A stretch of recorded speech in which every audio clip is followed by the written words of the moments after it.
अस्सलाम वालेकुम, welcome again to my YouTube channel.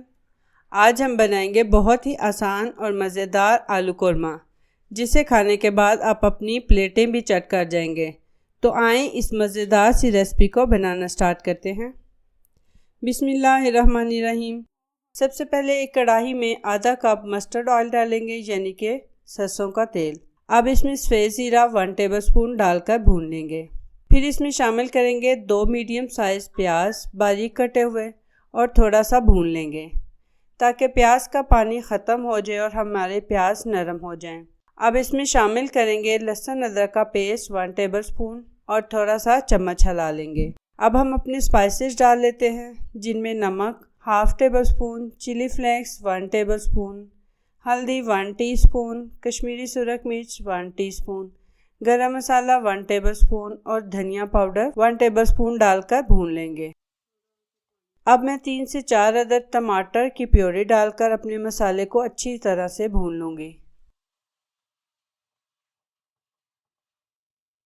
जब इसका पानी खुश्क हो जाए तो दही 1 प्याली डालकर अच्छी तरह से हिला लेंगे और पकने देंगे यहाँ तक कि पानी सारा खुश्क हो जाए और ऑयल अलग हो जाए। अब इसमें डालेंगे आलू बॉयल किए हुए, जो मैंने हाफ बॉयल कर लिए थे 3 से 4 अदद, वो भी शामिल कर देंगे और अच्छे से भून लेंगे ताकि मसाला आलूओं के अंदर अच्छी तरह जज़ब हो जाए। दूसरी तरफ एक पैन में 1 चम्मच ऑयल डालेंगे और इसमें 1 प्याज रफली कटी हुई डालेंगे। 3 से 4 अदद सब्ज़ मिर्चें डालकर प्याज़ों को सोटे कर लेंगे। थोड़ा चम्मच हिलाएंगे और साथ ही शिमला मिर्च स्लाइस में कटी हुई वो भी शामिल कर देंगे। 2 से 3 मिनट के लिए चम्मच चलाते जाएंगे और बाद में आलूओं वाले कोरमे में डाल देंगे। ये वेजिटेबल हमारे कोरमे में एक मुनफरिद जायका लाएंगे और देखने में भी खुशनुमा लगेंगी। अब इसमें 1 गिलास पानी डाल देंगे और 4 से 5 मिनट के लिए पकाएंगे।